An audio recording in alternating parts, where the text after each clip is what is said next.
Whether you like men or you don't like them, you have to deal with this subject as a woman. And one of the questions I hear time and again from women, what do men want? Especially if a man sleeps with a girl and he has a beautiful wife, the first question women ask, what do these men want?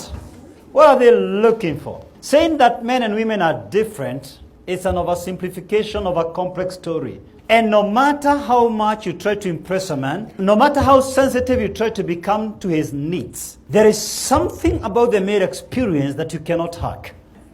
Huh? I tell you.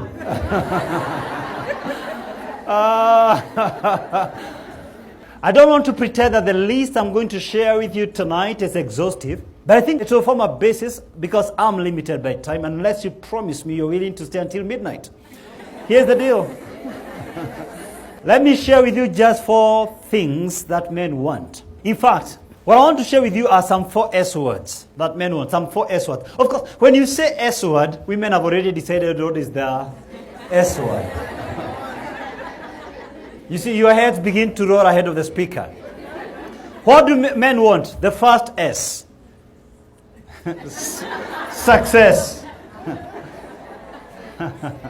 The first S, success. Men are defined by their work. Men derive their identity from what they do. What that means is this. If a man consistently fails in what he does, if a man fails in his business, if a man fails in his job, if a man is bypassed over and over again in promotion, it is injurious to his self-esteem. It can destroy his self-confidence. If a man is harassed by the boss, especially a female boss, his self-esteem can degenerate.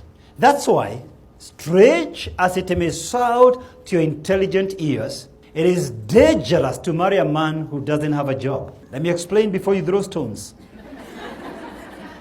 Because a wounded soldier is vengeful. It's all right if somebody loses a job. It's all right if somebody just fails in a business deal. But it's not okay if they're defined by that event 1 year later. If a man sits on the couch to watch the TV for a week, for a month, for a year, eventually he will project all his woes and troubles to you. Because he lacks meaning in life. Because we are defined by what we do. Think about it.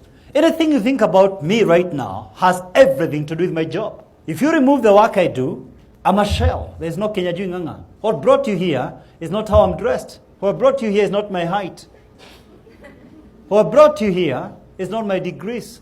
What brought you here tonight is my work. It's my calling. It's the message I'm giving you. Now, you strip a man from his work and you have a shell out of a man. So for the ladies who are dating, that's why the first thing you should find out from this man is exactly his vision. He may be jobless for now because he's in college or has just left school. But if he's not clear with where he's going, you'll have a difficult relationship.